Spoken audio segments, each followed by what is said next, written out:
أعوذ بالله من الشيطان الرجيم. بسم الله الرحمن الرحيم. الحمد لله وحده، والصلاة والسلام على من لا نبي بعده ولا رسول بعده ولا معصوم بعده ولا أمة بعد أمتي ولا کتاب بعد کتابی اما بعد. انتہائی واجب الاحترام، قابل صد احترام بزرگان دین، نوجوانان اہل سنت، السلام علیکم ورحمۃ اللہ وبرکاتہ. گزشتہ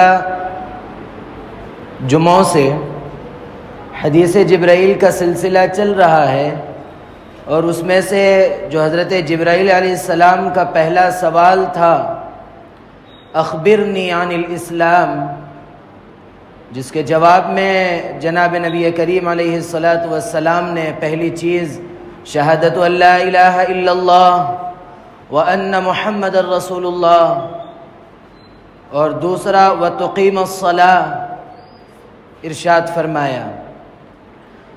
جب نماز کا تذکرہ آیا تو پھر کچھ مسائل تھے جس کا گزشتہ تذکرہ آیا ہے. اب مزید کچھ اور چیزیں ہیں جو انتہائی مختصراً اور موٹے موٹے الفاظ اور موٹے موٹے انداز میں اس کا تذکرہ ہوگا. اس کو ذہن میں رکھیں کہ سب سے پہلی چیز، آدمی جب نماز کے لیے تیار ہوتا ہے تو پہلا قدم اٹھاتا ہے وضو کا، کہ جب وضو کرتا ہے تو اس کا وضو ایسا نہ ہو کہ جس سے اس کی نماز ہی صحیح نہ ہو، یعنی کوئی حصہ خشک رہ جائے، یعنی سوکھا رہ جائے. اسی لیے اس کی ترتیب یہی ہے کہ آدمی ہر عضو کو 3 مرتبہ اور اچھی طرح دھوئے. اور دھونے کا مطلب یہ ہے کہ اس سے پانی کے کچھ قطرے ٹپکنے لگے. جہاں اچھا وضو کرنے کی وجہ سے نماز بہترین ہو جاتی ہے، اچھی ہو جاتی ہے، وہیں اللہ کے نبی علیہ السلام نے فرمایا کہ اگر کوئی شخص اچھا وضو کرتا ہے، چہرہ دھوتا ہے، تو اس کے چہرے کے سارے گناہ ختم ہو جاتے ہیں. ہاتھ اچھی طریقے سے دھوتا ہے تو ہاتھ سے کیے ہوئے گناہ ختم ہو جاتے ہیں. اور اسی طرح پیر دھوتا ہے تو پیر کے گناہ بھی دھل جاتے ہیں، ختم ہو جاتے ہیں. حضرت قاری طیب صاحب رحمۃ اللہ علیہ بڑی عمدہ بات فرمایا کرتے تھے کہ جہاں پر قید یہ نہ آئی ہو صغیرہ اور کبیرہ کی، وہاں ہم صغیرہ اور کبیرہ متعین نہ کرے، بلکہ اللہ کی ذات پہ بھرپور امید رکھے کہ انشاءاللہ اللہ رب العزت جہاں میرے صغیرہ گناہوں کی بخشش فرمائے گا، وہیں کبیرہ گناہ یعنی بڑے گناہوں کو بھی اللہ رب العزت ضرور ضرور معاف فرمائے گا. اسی لیے وضو سکون سے کیجئے، کیا جلدی ہے، آرام سے وضو کریے، ہر عضو اچھی طریقے سے دھلے. اور اس میں ایک چیز ذہن میں یہ رکھنا چاہیے، جب 3 مرتبہ سنت ہے تو 3 ہی مرتبہ دھوئیں. اگر کوئی آدمی شکوک و شبہات کا شکار ہوتا ہے، اس کو یہ وہم رہتا ہے کہ میں دھویا ہوں یا نہیں دھویا، یا میرا کوئی عضو خشک رہ گیا یا تر ہوا، تو ایسے شخص کے لیے مسئلہ ہے کہ وہ 3 مرتبہ اچھی طریقے سے دھو لے اور چھوڑ دے. اپنے ذہن و گمان پر کوئی پریشان نہ ہو، بلکہ 3 مرتبہ دھو کر چھوڑ دے، زائد نہ کرے، بلکہ اس کو بعض کتابوں میں اس کو گناہ تک بھی لکھا گیا ہے. اس لیے اس کا خاص اہتمام کریں. جب آپ مسجد میں آتے ہیں تو کچھ اور مسائل ہے کہ آپ جب مسجد میں آئیں تو پھر بعض دفعہ ایسا ہوتا ہے کہ جماعت کھڑی ہو گئی. جماعت کھڑی ہو گئی ہے تو ہمارے پاس یہ مزاج ہے کہ انتظار کرتے ہیں کھڑے ہو کر کہ امام دوبارہ قیام میں آئے. مثال کے طور پر امام سجدے میں ہے یا جلسے میں ہے یا قوما میں ہے، تو انتظار کرتے ہیں کہ وہ دوبارہ رکوع میں آئے یا کوئی اور جو ہمارا مقصد ہوتا ہے اس رکن تک آئے. مسئلہ یہ ہے کہ یہ چیز غلط ہے. جہاں امام کو جس حال میں پائے، رکوع میں پائے، سجدے میں پائے، قوما میں پائے، جلسے میں پائے، جہاں امام کو پائے وہیں امام سے جڑ جانا چاہیے. انتظار کسی رکن تک پہنچنے کا انتظار نہیں کرنا چاہیے، بلکہ فوراً جس رکن میں امام کو پائے اس میں شامل ہو جانا چاہیے. اور جب صف بندی کا مسئلہ آتا ہے تو یہ چیز ذہن میں رکھے کہ پہلے ہم اپنی، مثال کے طور پر پہلی صف ہے تو پہلی صف کو سب سے پہلے پوری مکمل کرنا چاہیے. ایسا نہیں ہونا چاہیے کہ وہ کونے میں کولر رکھا ہوا ہے اور وہاں ہوا آتی ہے اس لیے وہ کونے کی چھوڑے اور وہاں کھڑے ہو گئے. اس سلسلے میں اللہ کے نبی علیہ الصلاۃ کی یہ حدیث ذہن میں رکھنا چاہیے کہ لَتُسَوُّنَّ صُفُوفَكُمْ أَوْ لَيُخَالِفَنَّ اللَّهَ بَيْنَ وُجُوهِكُمْ، کہ نماز میں صفیں سیدھی رکھو. حکماً فرماتے ہیں کہ اللہ کے نبی. اور لَتُسَوُّنَّ کا جا کے آپ عربی عبارت دیکھیے، ضرور کے کا ترجمہ آتا ہے کہ آپ ضرور بھی ضرور کہ اپنے صفوں کو سیدھا رکھیے، آگے پیچھے یا چھوڑ کے یا فاصلہ رکھ کے نہیں. اگر آپ اس طریقے کا عمل کرتے ہیں تو اللہ رب العزت کیا سزا دیتے ہیں کہ آپس میں اختلافات پیدا کر دیتے ہیں.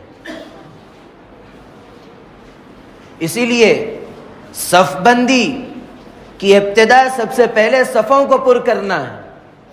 اچھا، جب صف پر کرنے کا مسئلہ آیا تو ایک مسئلہ اور ذہن میں رکھنے کا ہے، وہ ہے بچوں کا صفوں میں ٹھہرنا.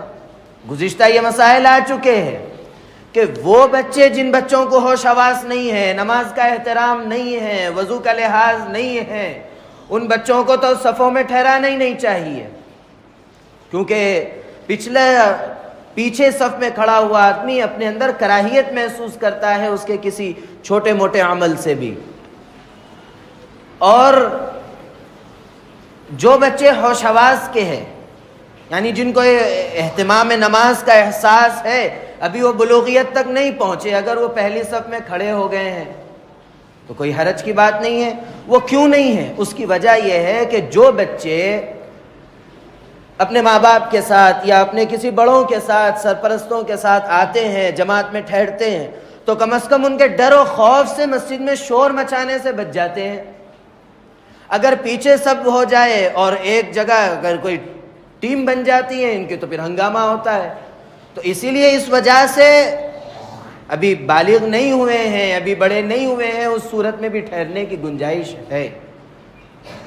اچھا، صف بندی، بعض بچے سامنے ٹھہر جاتے ہیں، ہوش حواس ہے، اگر نابالغ ہوں تو ان کے لیے مسئلہ یہ ہے کہ ان کو کونے میں کر دے. ایسا نہیں کہ میرا بچہ ہے، لخت جگر ہے، چاہے صف خراب ہو یا کچھ بھی ہو، میں میرے بازو ٹھہرتا ہوں. جب اتنا ہی آپ کو ہے تو آپ کونے میں چلے جائیے. کیا ضرورت ہے آپ کو بیچ میں داخل ہو کر خود کو تو فرق نہ پڑتا ہوگا لیکن آزو بازو والوں کو ضرور فرق پڑتا ہے اس کا. بچہ آگے ہو رہا ہے، پیچھے ہو رہا ہے، کھجا رہا ہے، یہ کر رہا ہے، وہ کر رہا ہے، اس سے بازو والا منتشر ہو جاتا ہے. جب اتنا ہی آپ کو محبت ہے تو آپ جائیے کونے میں ٹھہریے اپنے بچے کو لے کر. اور شرعی اعتبار سے صاف بات یہ ہے کہ مسئلہ یہ ہے کہ جن بچوں کو ان چیزوں کا احساس نہیں ہے، جیسے 3 سال کے اندر کے بچے ہیں، ان کو کسی چیز کا احساس نہیں ہوتا ہے، ان بچوں کو مسجد میں لانے سے بچنا چاہیے تاکہ ایسا نہ ہو کہ ان کے عقل کامل یا ان کو سمجھداری نہ ہونے کی وجہ سے کوئی ایسا عمل ہو جائے جو کسی کے لیے تکلیف کا سبب بن سکتا ہے. مثال کے طور پہ ان کو اچھے برے کا، پاکی ناپاکی کا، صفائی اور گندگی کا لحاظ نہیں ہوتا ہے، تو یہ ایک انتشار کی کیفیت ہے. اگر بچ سکتے ہیں تو بچنا بہتر ہے، اور اگر ہم لاتے ہیں تو پھر وہ صفائی کا اہتمام اور ان کی پاکی ناپاکی کا لحاظ کرتے ہوئے لانا چاہیے. اور پھر اگر بچے جو نابالغ بچے ہیں صف میں کھڑے ہو گئے اور جماعت ٹھہر گئی، اب کسی کے لیے بھی یہ عمل درست نہیں ہے کہ اس بچے کو نماز کے درمیان اور بیچ سے پیچھے کرے یا ادھر ادھر کرے. نہیں، بلکہ جو ٹھہر گئے، جو ایک دم لاؤبالی قسم کے بچے ہوتے ہیں، سمجھداری ان میں نہیں ہوتی ہے، ان کو ٹھیک ہے آپ ہٹا لیجئے، لیکن جو سمجھدار جن کو احساس نماز ہے، ان کو نماز کھڑی ہونے کے بعد ادھر ادھر کرنے کی اجازت شرعی اعتبار سے نہیں ہے۔ اب اس کے بعد ایک مسئلہ آتا ہے کرسی کا۔ سب سے پہلی چیز یہ ہے کہ صف بندی ضروری ہے، چاہے اچھا اس سے پہلے مسئلہ یہ سمجھنے کا ہے کہ اگر کوئی شخص کھڑے ہونے پر قادر نہیں ہے، یعنی قیام جس کو کہتے ہیں اس پر قادر نہیں ہے، یا پھر رکوع اور سجدے پر وہ قادر نہیں ہے، تو ایسے شخص کے لیے بہتر عمل یہ ہے کہ بھئی وہ نیچے بیٹھ جائے، نیچے بیٹھ کر نماز ادا کرے۔ اور اگر وہ نیچے بیٹھنے پر قادر نہیں ہے یا اس کو اٹھنے بیٹھنے میں تکلیف ہوتی ہے تو ایسی صورت میں کرسی کا استعمال وہ کر سکتا ہے، علماء نے اجازت دی ہے۔ اب جب وہ کرسی کا استعمال کر رہا ہے تو پھر اس کے لیے بنیادی جو چیزیں ہیں وہ ذہن میں رکھنا، سمجھنا ضروری ہے کہ وہ جب رکوع اور سجدہ کرے تو وہ دونوں میں فرق رہے۔ ایسا نہ ہو کہ رکوع میں بھی اتنا ہی جھک رہا ہے اور سجدے میں بھی اتنا ہی نہیں، بلکہ رکوع میں کچھ جتنا جھکتا ہے سجدے میں اس سے زیادہ جھکنا چاہیے۔ یہ کرسی پر بیٹھ کر نماز پڑھنے والے کا مسئلہ۔ اچھا، اب وہ صف کیسی رکھے کہ وہ دیکھتا رہے کہ لوگ آ رہے ہیں یا نہیں آ رہے ہیں، وہ اس سے پرواہ کیے بغیر وہ داخل ہو جائے؟ نہیں، بلکہ وہ تھوڑا سا دیکھ لے کہ یہ جو لوگ ہیں اس میں صف اگر پر ہو جاتی ہے تو وہ بہتر ہے کونے میں پڑھ لے۔ اگر پیچھے اتنے لوگ نہیں ہیں، جیسا مثال کے طور پہ مؤذن کے پاس 2 لوگ ہیں، اب اور مزید یہاں آنے کے لیے 5 افراد کی ضرورت ہے اور وہاں کوئی نہیں ہے، تو اب ایسی صورت میں اس کا الگ رہ کر نماز پڑھنا یہ درست نہیں ہے۔ چاہے وہ نیچے بیٹھ کر نماز پڑھنے والا ہو، کونے میں نہیں بیٹھے گا، اس کو کسی بھی حال میں صف سے جڑنا ضروری ہے۔ لیکن کس وقت؟ جس وقت کوئی آدمی آ کر صف میں شامل ہونے کا کوئی احتمال نہ ہو، کوئی اور کیا کہتے ہیں احتمال کے لیے، کہ بھئی کوئی نہ آتا ہو، یہ یقین ہو، یہ چیز ذہن میں رکھنی چاہیے۔ ایک اور مسئلہ یہ ہے، آخری مسئلہ، کہ جماعت کا وقت ہوا، مثال کے طور پہ اب جیسا ظہر کی نماز 1:15 بجے ہے، 1:15 پر جماعت ٹھہرتی ہے۔ عموماً ایسا ہوتا ہے کہ ہمارے پاس بعض حضرات وہ ہیں جو گھر سے سنت ادا کر کے آتے ہیں، بعض حضرات وہ ہیں جو یہاں سنت ادا کرتے ہیں۔ جو یہاں سنت ادا کرتے ہیں وہ تو خیر نیچے بیٹھ جاتے ہیں، لیکن جو 1 منٹ پہلے آتے ہیں وہ آ کر صفوں میں کھڑے ہو کر نماز کا انتظار کرتے ہیں۔ یہ انتہائی غلط عمل ہے۔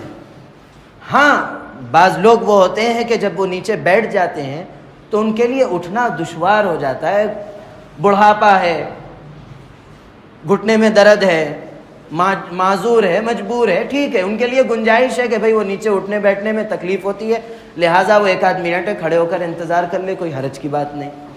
لیکن صحت و تندرستی کے باوجود اگر کوئی شخص ٹھہر کر نماز کا انتظار کرتا ہے تو اس کو فقہا نے مکروہ لکھا ہے۔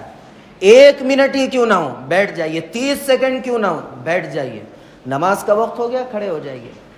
اس کا خاص لحاظ رکھنا چاہیے، اس سے انتشاری کیفیت نہیں پیدا کرنا چاہیے کہ اذان ہو رہی ہے، مثال کے طور پہ مغرب کی اذان ہوتی ہے، ایسا محسوس ہوتا ہے کہ جیسے امام مصلی پہ کھڑا ہے اور پوری صف کھڑی ہو گئی۔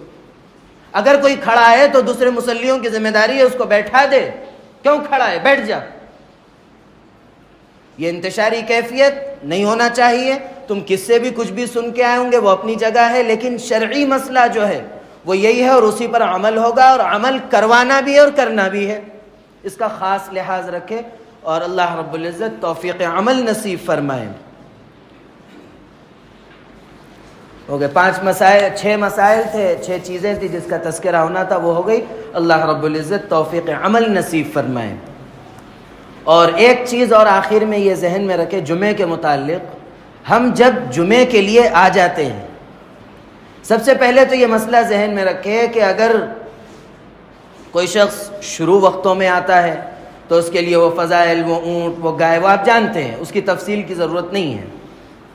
اذان شروع ہو جاتی ہے تو ایسے شخص کو مزید ثواب تو نہیں ملتا، لیکن جمعے کے ادا کرنے کا ثواب اس کو ضرور مل جاتا ہے۔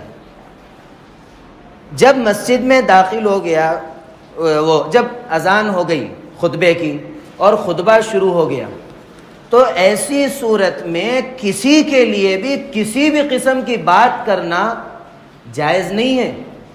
حتیٰ کہ یہاں تک لکھا ہوا ہے کہ اگر کوئی بازو بچہ شرارت کر رہا ہے، اچھل کود کر رہا ہے، اس بچے کو بھی روکنے کی گنجائش نہیں ہے۔ اور پھر جب داخل ہو گئے ہیں، جب خطبہ چل رہا ہے، لائن سے کھڑے ہونا یہ بھی غلط ہے، اس کی ممانعت آئی ہے، منع ہے، بیٹھ جائیے، جہاں جگہ ہے وہاں بیٹھ جائیے۔ اچھا، ان کے لیے تو وہ مسئلہ ہے۔ اب جو بیٹھے ہوئے ان کے لیے کہ بھئی جب جگہ خالی ہے تو آپ پیچھے کیوں بیٹھتے ہیں؟ پہلی صف سے صف بنانا شروع کرنا، سامنے سامنے ہٹ کے، تاکہ پیچھے والا انگل کے آنے کی اس کو گنجائش نہ رہے۔ سب سامنے سامنے آ کر بیٹھنا چاہیے۔ یہ پیچھے پیچھے کی جو جگہیں بناتے ہیں، پیچھے بیٹھتے ہیں، سامنے کی صفیں خالی رہتی ہے، اسی لیے پیچھے ٹھہرنے والا یہ سوچتا ہے کم از کم سامنے جگہ ہے، سامنے بیٹھ جائے۔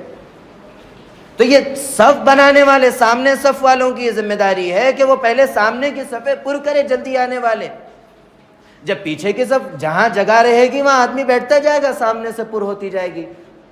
اور خطبے میں یہی ہوتا ہے کہ جب نماز کا وقت ہو جاتا ہے صف بندی نہیں ہوتی، اور ایسا ہوتا ہے کہ وہ بچے بیچ میں کھڑے ہیں، عین وقت پہ کیا بولے، کس کو کیسا بولے۔ اس لیے خود لحاظ رکھے، مسائل سن لیے ہیں، عمل آپ کی ذمہ داری ہے۔ اور ایک شخص اگر عمل کرتا ہے تو آہستہ آہستہ وہ عادت بنتے بنتے اس کی ایک خاصیت بن جاتی ہے، جس کو ملکہ کہتے ہیں۔ آدمی کا یہ ملکہ ہے کہ آدمی جو ہے آرام سے ان چیزوں کو کر لیتا ہے۔ تو شریعت پہ عمل کرتے کرتے آدمی کا مزاج یہ بن جاتا ہے کہ وہ بآسانی شریعت پر عمل کر لیتا ہے۔ اس لیے جب سن لیے ہیں تو عمل کرنا ہی ہے، یہ ذہن میں رکھ لے۔ عمل نہیں کرتے ہیں تو پھر اس کی کیا وعید ہے، انشاءاللہ کسی موقع پر اس کا تذکرہ ہوگا۔ آخر میں محمد رقیب صاحب عرف حامد صاحب کی طبیعت ناساز ہے، ان کے لیے بھی دعا کیجئے۔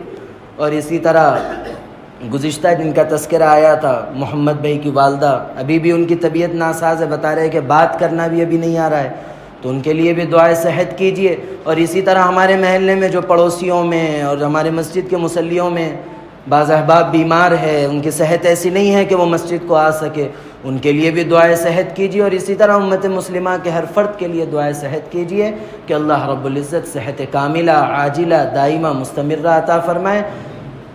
اللہ رب العزت کہنے سننے لکھنے پڑھنے سے زیادہ عمل کی توفیق عطا فرمائے۔ انشاءاللہ آئندہ اب اگلا جو ہے زکوٰۃ، اس کا تذکرہ ہوگا۔ اللہ رب العزت کہنے سننے لکھنے پڑھنے سے زیادہ عمل کی توفیق عطا فرمائے، عمل کی باتوں پر عمل کرنے، بچنے کی باتوں سے بچنے اور عقیدے کی باتوں پر عقیدہ رکھنے کی توفیق عطا فرمائے۔ آمین۔ وآخر دعوانا ان الحمد للہ رب العالمین۔